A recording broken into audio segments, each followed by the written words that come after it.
Today's video is going to be quite different. We're going to be talking about everything you need to know about the solar eclipse. People on TikTok are going to have you freaking out about the solar eclipse because they are saying that, it's Aries season. The sun is supposed to be in Aries. Why the fuck is the solar eclipse in Pisces if you were to look at the actual placements in the sky? This is simply because of a simple scientific explanation, which is called the precession of the equinox. I'm going to attach some sort of an animation here.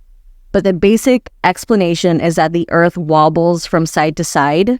And because of that, there is a change in where or which part of the sky we are directly looking at. Western astrology does not take this into consideration, whereas in Vedic astrology or sidereal astrology, they do factor this in, and that's what we'll be using today. So I recommend that you go to the link in my description box to get your Vedic astrology chart, and then you come back here so that you can see your sun, moon, and rising. But basically, the only reason that it is in a different part in the sky is because of a calculation difference. I don't think it's aliens as much as I would like for it to be. Now, because we will be using sidereal astrology, I will be referring to it as solar eclipse in Pisces. According to Vedic astrology, you don't have 12 zodiac signs. You actually have 27 specific sections of the sky called nakshatras. And those nakshatras can be further subdivided into 4 different sections. This is why there are some traits for each zodiac sign that will make sense for everybody, and then some traits that only make sense for specific people. That's why people will say things like there's a difference between a May Gemini and a June Gemini. They are subconsciously aware of the difference in the personalities of these two parts of the sky. Where is the solar eclipse happening? The solar eclipse is happening in the sign of Pisces in the nakshatra Revati. Pisces in itself is all about spirituality and liberation, and especially Revati, the last nakshatra. So this definitely specifically talks about freedom, spirituality, transformation, liberation. This is the last part or the end of a soul's journey. I also see that on a basic level as the people want to relax, the people want freedom, the people do not want to work fucking so many hours a week for minimal pay and then still not be able to afford their house or their medical insurance or everything else. There is a collective realization in the people about what we prioritize and what is most important in life. We want new ways of thinking, and people are essentially more open to different types of living life. The sign of Pisces is more in tune with the idea of liberation and freedom, spiritual pursuits and spiritual awakening. The negative side of this, and I have been getting this message, is that instead of, how the past few years, it's been all about mental illness and depression and all those things, I feel that the next wave will be about spiritual psychosis. And I don't mean that in a bad way. I'm spiritual myself, right? But that is absolutely going to be the next wave. As people seek to discover what is beyond this realm, it will start to become very difficult to understand what's real and what's not. Illusions are being uncovered this eclipse season. So taking a look at the planets that are involved in this entire thing. Yes, we have the solar eclipse, but we're not noticing everything else that is fucking happening in the sign of Pisces at that time in the sky. The sun, for example, that's global leaders, that is heads of state. That is also on a personal level, your sense of self. We have the North Node eclipsing the sun, and Rahu, or the North Node, on a personal level almost represents your path, your karmic path on this planet in this lifetime. That can represent magic, illusion, deceit, manipulation, things that are foreign, mass disturbances, things that are done in the shadows, diplomatic moves, manipulations, or deceit. This can also refer to drugs. And especially since it is an eclipse, yes, Rahu, or the North Node, is in Pisces, but it's the opposite, which is the South Node, is in Virgo. And Ketu, or the South Node, can be an indicator of natural calamities, violent actions or events, fears and accidents, because the South Node represents freedom. It represents detachment and liberation. We as a collective are moving away from Virgo, which is jobs, everything that is fixed. Health, especially, we just want to get what we deserve, what we have worked so hard for, and the dream that has been sold to all of us as a collective. Other things happening in the sky, we have Venus, which is the planet of desire. It's also liquid money, so your cash. It is material comforts. It's all of those things, and everything that is material, essentially arts, architecture, women as well is included here. We also have the moon in Pisces. The moon represents women. This is children. This is liquid in terms of like water, but also food, hospitality. This is healing. This can also represent the people. This is quality of life and popular opinion. And lastly, we also have Neptune in the sky, which Neptune is all about illusions. Neptune in Pisces, water, which, makes sense with the current potential tsunami threats as well. Neptune is also about the social climate. So social movements, political movements, charities, it is collective values, fluctuations in what people want for the public, utopian ideas. So, our idea of an ideal society, as well as the disadvantaged people. All this to say that what's going on is on a collective level, we are losing our faith and belief in the people that are in charge. We are seeing through the illusions that have been given to us, especially in terms of communication, and people are seeking out their own information or wanting to understand and experience things for themselves. Virgo, where we are detaching from, is our means of communication. It is journalism as well. It is also health in the health industry, so I wouldn't be surprised if on a global level, there may be some changes in relation to medical health, medical insurance. But also in terms of communication, like I said, people are believing less in what the news says and seeking out or finding facts for themselves. Sun and Rahu, I'm not very, very experienced. This is just my interpretation on the matter. But I wouldn't be surprised if a political leader falls. So that could mean the death of a political leader. That could mean stepping down, the replacement of a political leader. If this has already happened or this happens, comment below. I wouldn't know. I'm not following all of the news. Also expect major changes in relation to water and travel. So when I talk about water, so again, things like tsunamis, rainwater, floods, and all those things, but also travel. So if you guys are, you've heard about Boeing and everything that's been going on. It's really no surprise that shit like that's going down. I am also not surprised by like all of these things with Dan Schneider, etc. Because like I said, Neptune, all of these illusions are kind of cracking, especially in relation to the moon and Venus, which is women and children, but also Neptune, which is people that are disadvantaged. Sun and Rahu can sometimes be people in power, especially Rahu or North Node doing immoral acts. So we're just realizing that people are shit and that we need to be choosing better leaders. There's an intense collective realization for that. This is meant to change people's ideas about death and the afterlife and what it truly means to be a human. And there is a change leading to that. Now, I also have my cards here. I don't think I'm going to film it anymore, but talking about the do's and don'ts sort of this eclipse.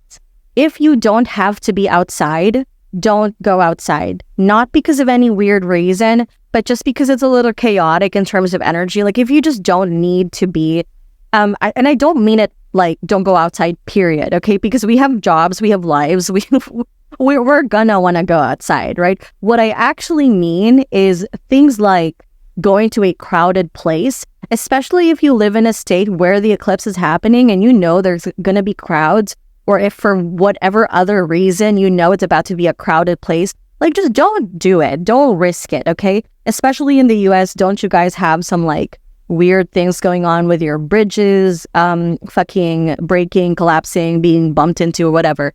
So it's like modes of transportation or travel are already like affected, and then you're gonna go to a place where everybody's trying to go sightsee for the eclipse. Like how the fuck do you think that's gonna happen? There's a congestion in the amount of people in a specific area. So maybe not all of those things are connected, but I do think that if you don't need to travel to a very far away place and you know that you're going to be needing to like cross that bridge that broke or whatever, or something like that, like if you don't need to do it, then don't do it, right? Not to mention, aside from all of these things happening in Pisces, the Mercury is also in retrograde. And Mercury is retrograde in the sign of Aries, which I believe, if I'm not wrong about this, can represent cars as well, because it's Mercury retrograde in the portion of Aries called Ashwini, which is about fast movement. So yeah, you're going to be slowed down no matter what, you know? So if things are delayed, that's just how it is for like the next month or whatever. So if you don't have to do it, there's nothing dangerous about it. But if you don't have to do it, you know, it's not going to inconvenience you. So like I said, no, I don't think it's aliens, unfortunately. Eight of Cups is in reverse here. And on my deck of cards, it's literally a UFO, but it's in reverse. So I don't think it's aliens. I do think that if there are aliens, it's like they're already among us, or they're, you know, interdimensional beings. So I just don't feel that it's how we would expect it to be, like, oh my gosh, April 8th eclipse, like we see the UFOs. Although, okay, I will say this. I will not be surprised if on the eclipse day or after that, right, shortly after that, some people do have sightings. Page of Wands, okay, dehydration. So I do want to talk to people who are, it's also not just about like people in like doing this eclipse thing. I literally just talked about water with the moon in the sky in Pisces. So that's just your hydration reminder, because I'm seeing it here also on my tarot cards. I would just say, especially if you're going to a public place, you're going to a protest, you're going to go sightsee somewhere or whatever, and it's like a lot of people, yeah, probably there's not going to be enough water or not enough places that are not necessarily not open, but there might be, you know, if there's a crowd of people, you're probably going to find it very difficult to get somewhere. So I just think heat waves and the sun and all that, might not be safe in relation to dehydration. This one is very extremely important. If you have children, and let's say you're going out, do not lose track of them. Okay? I'm fucking serious. If you have children, if you have like just people in your family, right? I would not recommend going to unknown places on the eclipse. You asked for the do's and don'ts. This is what you're getting. Okay? Don't go to unknown places, or if you are going to, just make sure you keep a very close eye on them. Because the only thing that I was seeing, so it wasn't UFO abductions, but I wouldn't be surprised if people, let's say you have a kid wanders out into the crowd because you looked away for 1 second and they're gone, right? And I hope that that doesn't happen to anybody on here or anybody else, you know, period. But yeah, I just wouldn't go into crowded places right now, or I would at least take an extra measure to be more vigilant around my child or any other family member, anything that could get lost. Now, that could also include, you know, stuff, technological gadgets getting lost. Now, other things to expect here, star is in reverse, so that's technological glitches, communication glitches.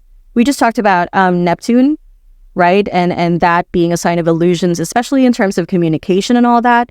So I would say that, you know, there could be some cell tower glitches or something about technological glitches, mobile data glitches. So we're going to go now into how this affects you and your zodiac sign personally. Remember, I am going to be talking about your sidereal zodiac. So go look for your sun, moon, and rising in the timestamps below, and let's talk about it. If your sun, moon, or rising sign is in Pisces, sidereal Pisces, then this will be affecting your first house. So this means that there are some changes in relation to the self, spiritual transformation, almost like the death of an old era and the start of a new one. I definitely wouldn't be surprised if you changed your hair, changed your clothes, if you're making big transitions within the self. Some people could be literally transitioning if you're transgender, for example. But there is something like a big change within the self, a realization that you can no longer ignore, and the desire to follow it through.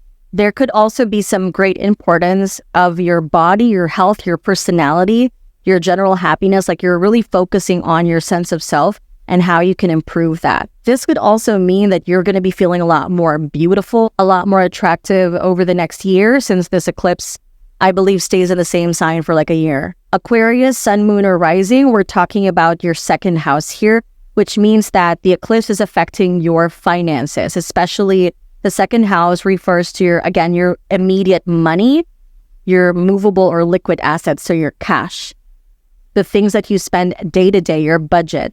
That also talks about your immediate family, so your, mother, brothers, sisters, there could be in not specific family member, but just in general, a focus on your family. And this could also be your oral or dental health, as well as the face or skincare. Food and drink is also important here. So we're talking about nourishing all of these aspects of your life. So if you have not been doing that, you have not been spending time with your family, the people you consider to be family, if you have not been nourishing your social life, your body in terms of food and drink, your oral health or your facial health, your skin health, skincare health, or especially if you've been careless about your money, then that is going to be a prime focus for the next few months or the next year for you to get things back on track. Capricorn, sun, moon, or rising, we're talking about the third house here. This is about your skills. So you may be doing a lot of learning and studying new things. This is about skills and learning new things about your skills or honing old skills. You could also be traveling a lot because this refers to short travels or commutes. This could also talk, in my experience, this talks about siblings, but it also talks about colleagues, coworkers. It's people that are your peers, and that could be your family peers or your coworkers, etc. Right? So, what I've seen that personally do is people are changing who they hang out with. You will be seeking greater or deeper meaning in the people that you surround yourself with, especially your siblings, what it truly means to be a good friend, for example. But that also talks about, again, short travels or commutes. Do I need to be going down the same route every day? Can I cut my travel time shorter? Can I get a car instead or something? There are some thoughts about this. And more importantly, like I said, there's something about learning new things. I want to understand more about what I'm doing. What am I doing all this for? Some of you could be learning or getting into hobbies as well.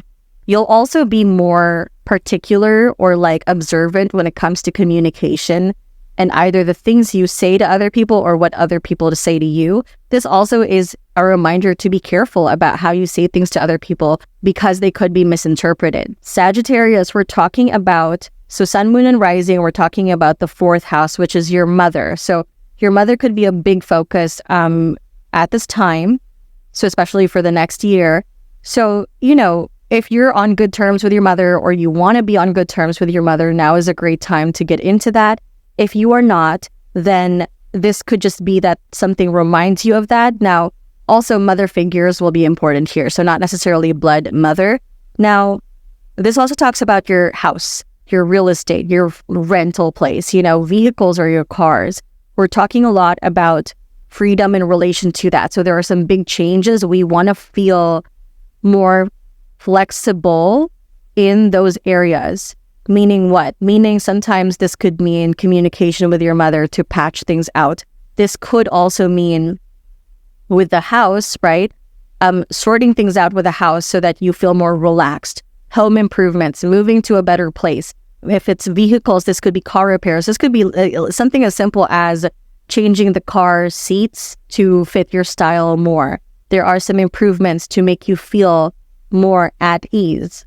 If your sun, moon, or rising is in Scorpio, then we are talking about the fifth house, which means children, sometimes pets, because sometimes people's pets come through in the fifth house as children. But anyway, someone could be thinking a lot about having children and really wanting to have children, but it could also mean someone is thinking about, their children and how they can improve their relationship with their children. If you do not have kids, then this also talks about intellect, creativity, intuition. You're talking about your skills and the things that you enjoy. You are seeking something to create or something to do that is creative, or you're seeking to do something that your inner child would like, something that is fun. If your sign is Libra, sun, moon, or rising, we're talking about the sixth house. The sixth house deals with health.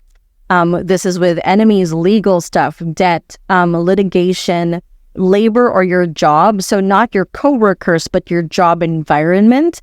This is also about routine. So you're thinking a lot about things that are routine or obligations in your life, and you're rethinking what you want to keep, what you don't want to keep, what works, what no longer works. If you do have health issues already, or if you suspect that you're going to develop health issues if you don't take care of yourself, this is your reminder to do so. For some, this could refer to something in the mid-abdominal area. Virgo, sun, moon, or rising, we are talking about the 7th house, which deals with relationships. So all about love, all about seeking love, understanding your love life, but also, because it's Pisces, it's wanting to be free in relation to love. I can see this going 2 ways. One, you're deciding that you no longer want to be in a committed relationship, or that you want freedom to seek out, explore other options. You don't want to be controlled. You know, if usually or most of the time you're patient with your spouse or your partner and you always agree with what they say, this time around, you're like, okay, I got to make my own decisions and stand up for myself. Now, that could also mean that you are wanting to reach a higher level of spiritual understanding with your person, right? So if you are dealing with someone, you could be like, I want to understand you and your beliefs in life. I want to really get to know you on a deep level. Are we truly soulmates? You know, maybe you're just questioning about the idea of soulmates. And it's not so much about finding one person that you have to make your soulmate forever. I recommend the perspective of whether that person fits with you on the journey you're on right now. There is no one-size-fits-all person that is perfect for you, because you are changing always and all the time. So when it comes to the partner you're trying to invite into your life, you have to understand that they will probably change too. So is the partner that you're with someone that fits who you are and who you want to be at this time? And if you're single, then this is about looking for someone that fits those boxes, that is the person that complements who you are and who you want to be in this lifetime. This is also, and I'm thinking past exes, you know, but I'm also thinking of the word receptivity, and you're just being open if you're single. But in that action of being open, I see receiving attention from other people, whether it's from the past or from new people. I see you kicking yourself back and relaxing, and then people just coming to you being like, hey, what's up, hottie? I don't know. And wanting to flirt, possibly. Okay. Anyway, the 7th house can also refer to business partners. And so it's not always about spouse. It could be travel for business as well. It could also be the lower digestive area. So these may be things that we want to pay attention to at this time. If you're already having digestive issues, then maybe don't make it worse, you know? Sometimes we know what we need to fix and we don't listen.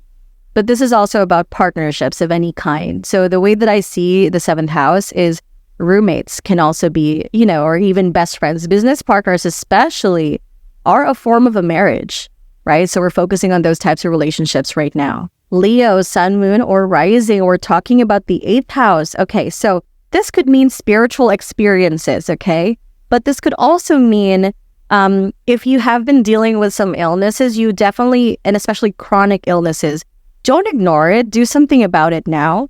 Now, in terms of the 8th house, that is profound transformations. These are usually things that are unexpected, that happen to us, happen for us. We always have no control over it, but it's something that helps us realize things better in the end. Now, with the 8th house, again, like I said, this could also mean secrets revealed or occult or transformational mystical experiences. Now, I will say the 8th house can also deal with inheritances.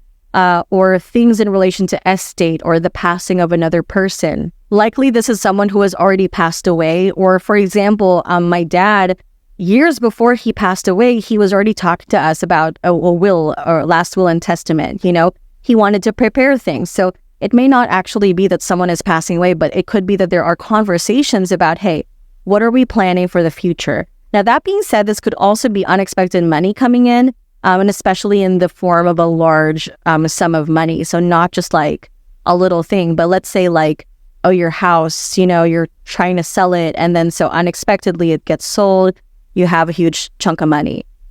Definitely take care of your reproductive health as well with the 8th house. You can do whoever you want. Just make sure that you're also taking care of your health and your partner's health. Sun, moon, or rising in Cancer, we're talking about the 9th house. This is all about spirituality. More importantly, this is also about the father or father figures. This person or people, these people will be an important focus in your life over the next year. But spirituality in itself is also a focus area here. So this could be foreign travel, seeking higher knowledge, going to like, I want to say med school, grad school, PhD, because it's higher knowledge. It's not just college. Pilgrimages. So the people are getting into spirituality, but be careful, Cancer, because cults. That's why. So just be careful. Like I said at the start of the reading earlier, like be careful about who you trust for your spiritual information, and get information from multiple sources. You know, never stop learning. Sun, moon, or rising in Gemini is in the 10th house. We're talking about career changes, okay? So we're talking about changes in status. You want to be liberated in relation to your career. You are believing in much more for yourself. Some of you are coming to an end of a career and starting a whole new chapter, and very likely it's going to be something completely different or in a new company. And also for some of you, this could be dealing with the government. April is tax season, right, in the States, so it could be something like that as well. This is also about status and your career. So someone here could just be very concerned or like deciding, who do I want to be? How do I want the world to perceive me? Okay. And I see you letting go. I'm hearing letting go of all fears and anything that's holding you back, and going and becoming that person. So what does that mean? If you know that you were meant to be a healer, and you know that you were meant to heal a large group of people, you're stepping into that sense of purpose. You know, how do I want people to see me? Now, if you're also deciding, okay, you know, I work at a job, but I feel that I should be an actress or whatever, there are some changes in relation to that. Fame also for some people could be something that people are chasing, but as with every experience with fame, there is a positivity to fame, and there's also a point when there's too much. Just like with everything else, practice moderation. Sun, moon, or rising in Taurus, which is in the 11th house. This is all about wealth, long-term wealth. This is also about friends and desire to connect with the community, social clubs. So I see you, maybe you're connecting with people that are spiritual as well, you know, or this could be that you're manifesting your wealth and really thinking heavily about the future and where you want to see your life in a few years. So you're gearing your current plans to that future idea you have in mind. Okay? You're talking about elder siblings, but this could also just be, again, your friends, your peers, your social group, if not necessarily siblings. It could be someone that's literally older in age, though. You're thinking heavily about your desires, but with Rahu, or the North Node, being in Pisces, right? This is asking you to just let go of everything you think is going to stop you, everything that you think is going to cause an obstacle. Stop it. Like, you're like over here thinking about the worst case scenario, and you'll see once you do it that literally nothing happens. Or maybe one thing happens and it wasn't even that bad. Just do the thing, okay? And now, finally, for Aries, sun, moon, or rising, we're talking about the 12th house. Now, the 12th house, again, it's about liberation. It's about making big changes. So for you guys, Aries, there may be some changes in relation to immigration, your country where you're at, traveling to foreign countries, or moving to different countries. And I'll be honest, don't get into illegal stuff, because this can represent jail as well. This can also represent spending on a lot of things. So it just isn't the best time to be spending on things. It is the best time to be working on your financial security.